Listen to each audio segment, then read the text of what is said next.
Joe Biden trying to steal democracy right before our very eyes. He's out with a big op-ed in the Washington Post. It's getting some coverage in the rest of the media. Effectively, Biden and Harris working overtime right now to overhaul the Supreme Court. Wait a second.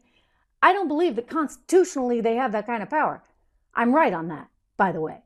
It's not that I believe or don't believe. It's just that constitutionally they can't actually do this. But nonetheless, it's a little bit of a ploy to scare you once again. Oh my gosh, if Trump wins, if Trump wins, if Trump wins. Well, if Trump wins, hopefully you don't have people trying to steal democracy. Biden and Harris debut plan to overhaul Supreme Court with focus on limiting Trump's powers. This is according to the New York Post article. President Biden formally unveiled his planned overhaul of the Supreme Court on Monday with a clear eye on limiting the powers of former President Donald Trump should he succeed him. Let's just point out that he's trying to limit the power of somebody that might come in. He's trying to limit the power of the presidency. Well, I'm sorry, but the power of the presidency is already limited, which is why he can't go and make these sweeping changes to the Supreme Court. I mean, do you get the irony here?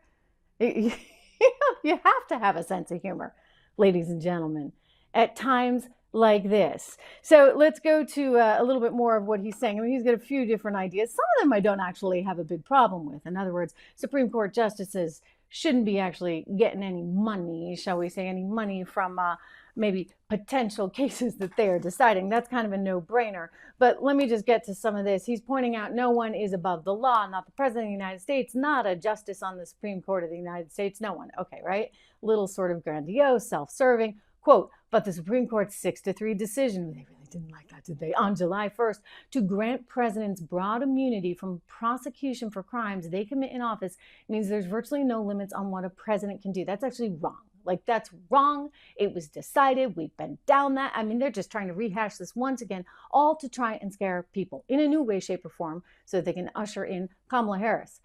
Quote, the only limits will be those that are self-imposed by the person occupying the Oval Office.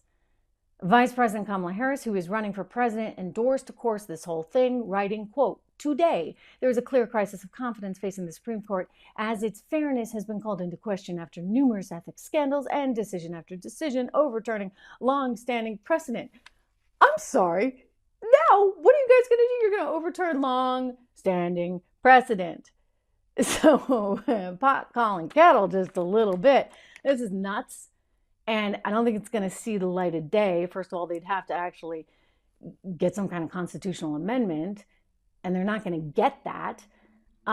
It's bonkers. The current voluntary ethics code, he said, for the Supreme Court is weak and self-enforced.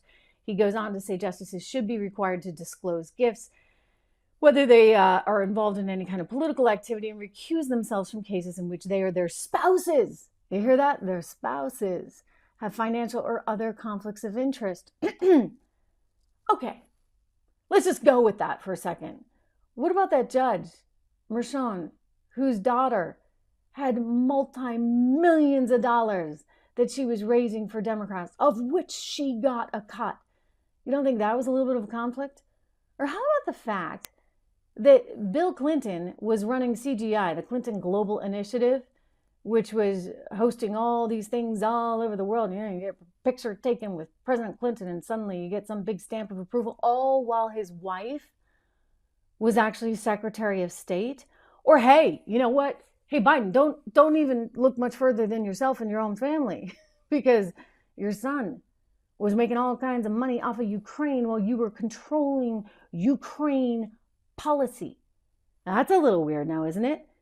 Now, in the case of the Supreme Court, at present, you know what? Some of those spouses have some opinions, including one in particular who is really, really into her flag etiquette. Like, she's got a whole thing about what kind of flag she's flying. Well, so what? Let her have her flag, okay? Let her have her opinion. She's not making money off of anything. Let her have the darn flag. Where I have an issue is when you're making millions, hundreds of millions in some cases, probably when it comes to CGI, off of your spouse's position. And unfortunately, that's a little too common, including in your own family, Joey boy. That's a problem. So anyway, he's going after the court for that, trying to highlight this is a political stunt, guys. You know what? He's not going to get anywhere because he's got to get Congress to sign off on this. So this is not going to see the light of day, but once again, it gets him back to the well so he can go after everything he wants to go after. Oh, big bad Trump is going to steal democracy. So let me just steal it from him first, okay? That's really what's going on.